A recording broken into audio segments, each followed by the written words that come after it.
Before we get into the video, could everyone please subscribe to my channel? Thank you so much. Turn the car around now. The words came out of my mouth with such force that my husband nearly swerved off the highway. We were somewhere in upstate New York, maybe an hour from the Canadian border, when every instinct in my body started screaming that something was terribly wrong. "Ruth, what's happening?" my husband asked, already pulling over to the shoulder as cars whooshed past us. My hands were shaking as I stared at the innocent-looking overnight bag sitting in our back seat.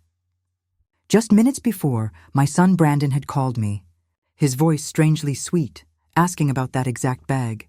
The way he said, "I love you," before hanging up. In 42 years, that boy had maybe said those words to me a handful of times, and never ever during a casual phone call. "Something's not right," I whispered, my heart pounding. "We need to turn around right now." My husband looked at me with the same trust he had shown for our 50 years of marriage. He didn't ask questions. He didn't argue. He just waited for a break in traffic and made a U-turn that probably saved both our lives. You see, what I discovered in that bag changed everything I thought I knew about my own son and the family I'd been supporting for years. What they had planned for me, what they were willing to sacrifice to solve their money problems. It was so devastating, so unthinkable, that even now, months later, I can barely believe my own child would put me in such danger. But I'm getting ahead of myself. To understand how we ended up on that highway with me shouting at my husband to turn around before we crossed an international border, I need to tell you about the 5 years leading up to that moment. 5 years of generosity, sacrifice, and love that my son's family had taken completely for granted. Because, you see, I'd been helping them financially ever since Brandon lost his job. Month after month, year after year, I'd been their safety net, their solution to every crisis.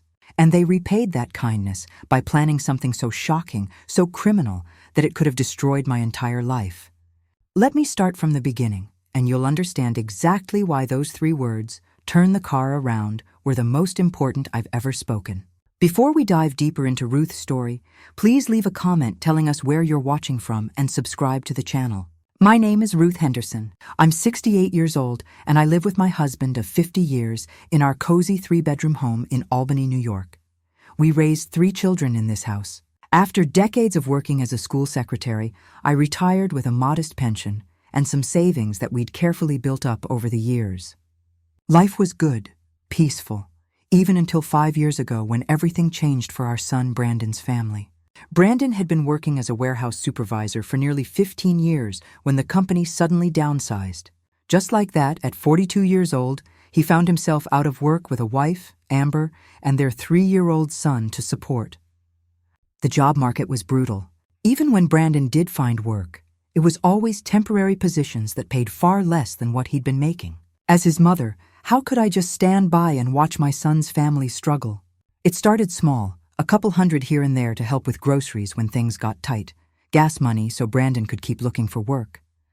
Then their landlord raised the rent, and they couldn't make the difference. What was I supposed to do? Let my grandson get evicted? Before I knew it, I was covering most of their major expenses every month: their rent, car payments, insurance, utilities. I was even buying all the groceries and paying for my grandson's daycare so Amber could work her part-time job at a nail salon. "Mom, I promise this is just temporary," Brandon would say whenever I handed him another check. "As soon as I get back on my feet, I'll pay you back every penny." Amber would nod along, though I noticed she never seemed quite as grateful as Brandon. Sometimes I'd catch her rolling her eyes when she thought I wasn't looking or making little comments about how some people have it easier than others. But I pushed those feelings aside because family helps family, right? Oh, how I loved spending time with my grandson. I was babysitting him almost every weekend, taking him to the park, reading him stories, spoiling him the way grandmothers are supposed to do. Those moments made every sacrifice worth it. My husband would sometimes worry that we were giving too much. "Ruth, honey, we need to be careful about our own retirement," he'd say gently. But I couldn't bear the thought of my grandson going without. Besides, we were managing just fine on our pension and Social Security. The years blended together like that. Brandon would find a job, lose a job, find another one that didn't pay enough. I kept writing checks, kept covering their shortfalls, kept being the reliable safety net that held their whole lives together. By the time my grandson started school, I realized I'd been supporting them for almost 5 years straight. Not occasionally, not just in emergencies, but consistently month after month. They'd never had to worry about making ends meet because Grandma Ruth was always there to fill in the gaps. I thought I was being a loving mother and grandmother. I thought I was helping them get through a rough patch until they could stand on their own feet again. What I didn't realize was that somewhere along the way, my generosity had stopped feeling like a gift to them and had started feeling like an obligation. They'd gotten so used to my support that they began to expect it, to plan their lives around it, to see my money as their money. And when I finally, for the first time in 5 years, said no to one of their requests, well, that's when I discovered just how much my own family truly valued me beyond my bank account. Last January, everything changed with one phone call. My grandson had been attending the local public elementary school, and by all accounts, he was doing well academically. But Amber got on the phone and painted a completely different picture. "Ruth, he's being bullied constantly," she said with dramatic concern. "These kids are so cruel, making fun of his clothes, excluding him from everything. The teachers don't care, and the class sizes are huge. He comes home crying almost every day." My heart immediately went out to my grandson. What grandmother wouldn't be devastated hearing that her precious grandchild was suffering? "There's this wonderful private academy across town," Brandon jumped back in. "Small classes, excellent anti-bullying policies, really individual attention for each student. It would solve all his problems." "That sounds perfect," I said, already imagining my grandson thriving in a better environment. "What do you need me to do?" "Well," Amber's voice got a little softer, "the tuition is pretty steep. It's about $15,000 for the remainder of this school term, and then it goes up to $18,000 annually after that." My stomach dropped. Those numbers were enormous compared to anything they'd ever asked for before. But then I thought about my grandson's tearful little face, and I almost said yes right there on the spot. Almost. "Let me think about this," I heard myself saying. "That's quite a bit more than our usual assistance." There was silence on the other end. I could practically feel their surprise through the phone. "Mom," my son said slowly, "this is about your grandson's happiness and future. Surely that's worth any amount of dollars." For 3 days I wrestled with the decision. My husband and I talked it through countless times. We looked at our budget, our retirement plans, our own financial security. The truth was, we could afford it, but it would mean significant changes to our lifestyle and future planning. But something else was bothering me too. In all the times I'd babysat my grandson recently, he'd seemed perfectly happy, chatty about his friends, excited about school projects, never mentioning bullying or problems. When I gently asked him about school, he just shrugged and said it was fine, and went back to playing. Finally, I called them back. "I've thought about this carefully," I told Brandon and Amber.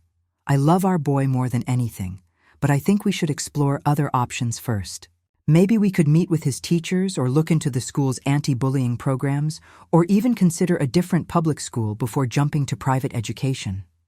The silence that followed was ice cold. "So you're saying no?" Amber said flatly. "I'm saying let's try other solutions first before committing to such a large expense," I replied, trying to keep my voice calm and reasonable. "Unbelievable," I heard her mutter to Brandon, though she clearly meant for me to hear it. Some grandmother. The phone call ended shortly after that, with promises to look into other options that I could tell they had no intention of pursuing. Within a week, everything changed. Suddenly, my weekend babysitting sessions were canceled. "We're busy this weekend," became the standard response when I'd call to ask about seeing my grandson. Family dinners at their house, which had been a monthly tradition, stopped being mentioned. When I'd call just to chat with my grandson, the conversations became awkward and rushed. "He's doing homework," or "he's playing with friends," or "it's not a good time," became Amber's usual responses. The worst part was running into them at the grocery store one afternoon. My grandson saw me and ran over with the biggest smile, throwing his little arms around my waist for a hug. But when Amber noticed, she quickly called him back with a sharp, "Come on, we need to go," and barely acknowledged my presence. My own grandson looked confused by his mother's cold behavior toward me. I could see it in his innocent little face. He didn't understand why Grandma Ruth suddenly wasn't welcome in their lives. For the first time in decades of providing assistance, I'd set one boundary, asked for one pause to consider alternatives, and this was their response. The message was crystal clear. My value to them was purely financial. The grandmother who had covered their expenses, watched their child, and been their safety net for half a decade, was being punished for daring to say, "Let's think about this," instead of immediately writing a check. 2 months went by like this. 2 months of being shut out, of missing my grandson terribly, of wondering if I'd made a terrible mistake. I started to question myself. I started thinking maybe I should just pay the tuition and get my loved ones back. That's exactly when they called with their sudden change of heart and the invitation that would lead us to that highway in upstate New York. Looking back now, I realized those 2 months of cold treatment weren't punishment for saying no. They were preparation for something much worse. Then, just as suddenly as the freeze had begun, it ended. It was early April when my phone rang, and I heard my son's voice sounding more cheerful than it had in months.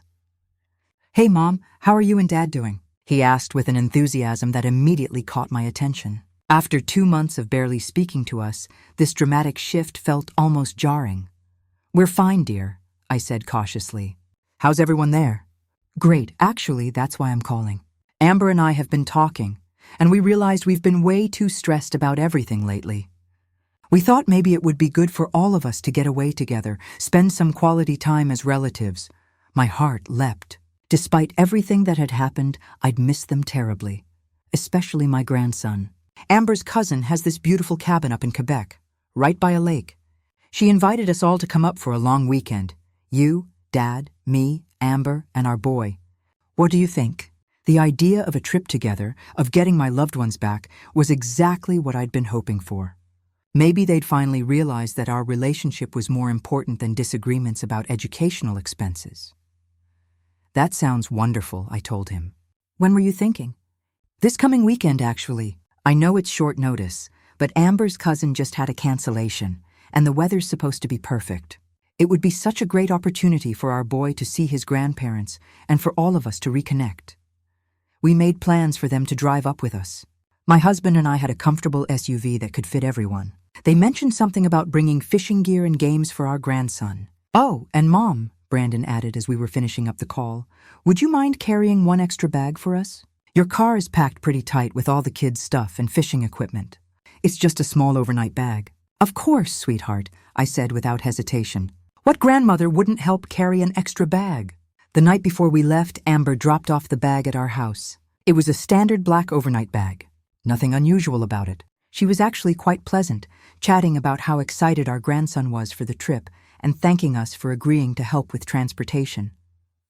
"He's been talking about seeing Grandma and Grandpa all week," she said with a smile that seemed genuine. "This trip is going to be so good for all of us." I went to bed that night feeling hopeful for the first time in months. The next morning, we decided to take 2 cars since there was so much luggage, fishing equipment, and supplies for the weekend. My husband and I took our SUV with the overnight bag and some of the gear, while Brandon drove their car with Amber and my grandson following behind us. The drive started out perfectly. Our grandson kept waving at us from their car, and we'd pull alongside at red lights so he could show us his travel games and snacks. It felt like old times, like we were a close-knit unit again.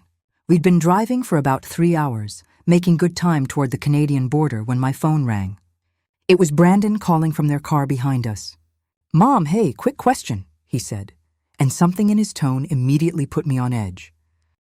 There was a nervous quality to his voice that I'd never heard before. "Yeah, honey. That bag Amber gave you, you've got it with you, right?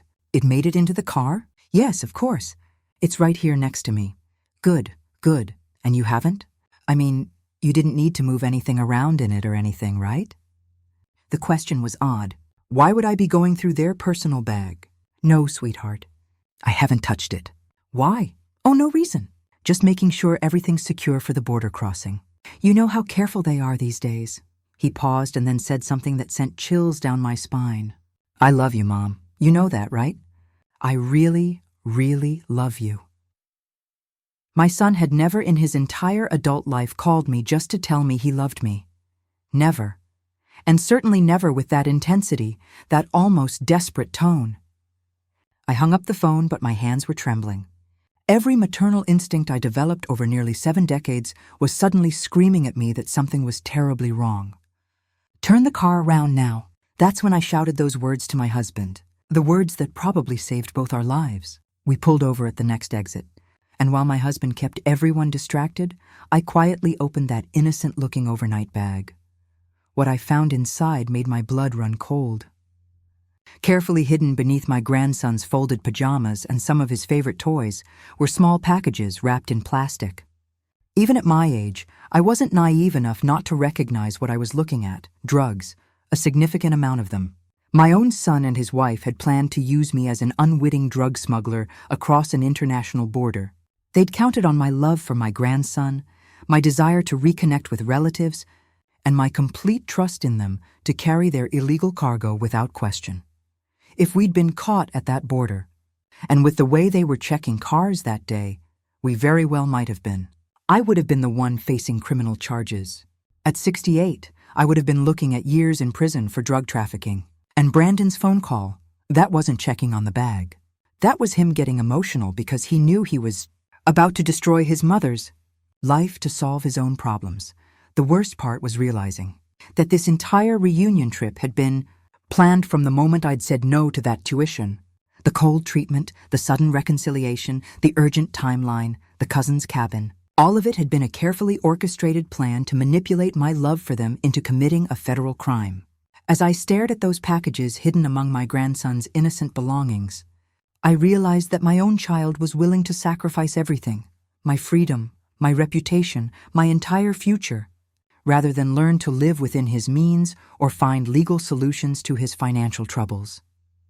That was the moment I understood that the Ruth who had spent half a decade enabling and supporting them was gone forever. Standing there on that highway shoulder, staring at those packages hidden beneath my grandson's innocent pajamas, I felt something shift inside me permanently. The Ruth who had spent half a decade making excuses for her son's poor choices was gone. The grandmother who had prioritized keeping peace over protecting herself had vanished in that moment of terrible clarity. My husband walked over quietly. "What did you find, honey?" I showed him the contents without saying a word. His face went white, then hard with an anger I'd rarely seen in our 5 decades of marriage. "We're going home," he said simply. "Right now." From their car behind us, I could see Brandon getting agitated, probably wondering why we'd stopped. My phone started ringing again, but I turned it off. I couldn't bear to hear his voice, knowing what he'd planned to do to me. The drive back to Albany was silent between my husband and me, but my mind was racing. Every moment of the past 2 months suddenly made perfect sense. The cold treatment after I'd refused the tuition wasn't punishment. It was preparation. They'd needed to create distance so that when they suddenly invited me on this trip, I'd be so grateful for the reconciliation that I wouldn't ask questions.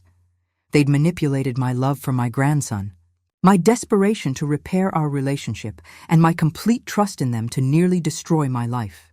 When we pulled into their driveway, Brandon and Amber were already out of their car, looking confused and increasingly panicked. "Mom, what's going on?"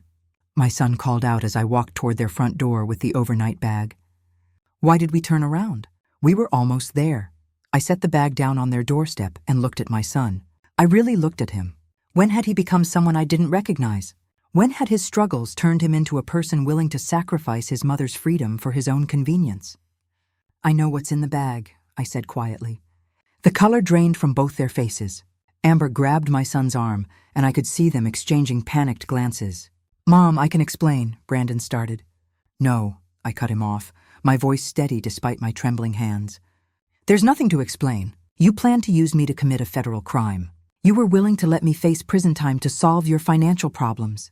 "It wasn't like that," Amber burst out. "We were desperate. We owe people significant amounts, and they were threatening us. We thought if we could just make one trip." "You thought you could sacrifice me instead of dealing with your own choices," I finished for her. My grandson was standing behind them, looking confused and scared by the adult's strange behavior. My heart broke for him, caught in the middle of his parents' terrible decisions. "I want you to listen to me very carefully," I continued, my voice growing stronger.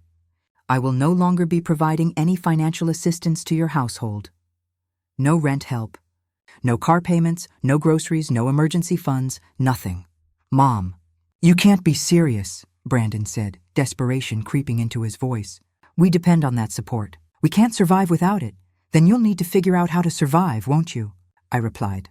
The same way millions of other adults manage their finances without putting their mothers at risk for federal drug charges. I turned to walk back to our car. But Brandon grabbed my arm. Please just think about this. We made a mistake, but if you cut us off now, we'll lose everything. The house, the cars, everything. I gently pulled my arm free and looked at him one last time. You were willing to let me lose everything. My freedom, my reputation, my entire future. Now you'll have to face the consequences of your own choices. As we drove away, I could see them in my rearview mirror standing in their driveway holding that bag, probably realizing for the first time that their financial safety net was gone forever. That night, I sat at my kitchen table and made a list of every automatic payment, every monthly check, every form of assistance I'd been providing. The total was staggering. I'd been essentially subsidizing their entire lifestyle for so long that I'd forgotten what our own budget looked like without those expenses. Within a week, I'd canceled every form of support, the bank accounts they had access to for emergencies, the credit card I'd given them for groceries, the automatic payments for their car insurance, all of it gone. I also did something else that night. I called a lawyer and described what had happened, asking what legal steps I should take to protect myself. He was horrified by their plan and helped me document everything in case they ever tried to claim I'd been involved willingly. For the first time in decades, I was putting my own safety and well-being ahead of my son's convenience. It should have felt selfish, but instead, it felt like the most responsible thing I'd ever done. Because the truth was, by enabling their poor choices for so long, I hadn't been helping them. I'd been preventing them from learning to solve their own problems, to live within their means, to make adult decisions about their lives. And now, finally, they would have to. 4 weeks after I cut them off, reality hit them hard. My phone started ringing constantly. First it was Brandon, then Amber, sometimes even using my grandson's phone to try to guilt me into answering. Let every call go to voicemail. The messages started out angry. Mom, our credit cards are being declined everywhere. You can't just abandon us like this. Then they became desperate. Please, we're about to lose the house. Just help us one more time and we'll figure something else out. But I'd heard those promises before for 5 long decades. This time I stayed strong. Then came the call from my daughter-in-law's sister, whom I barely knew. Ruth, I think you should know that Amber and Brandon are planning to try that Canada trip again, she said quietly. But this time they're planning to go themselves. They're desperate, and I'm worried they're going to do something stupid. My blood ran cold. Even after everything that had happened, they were still planning to traffic drugs rather than find legal solutions to their debt problems.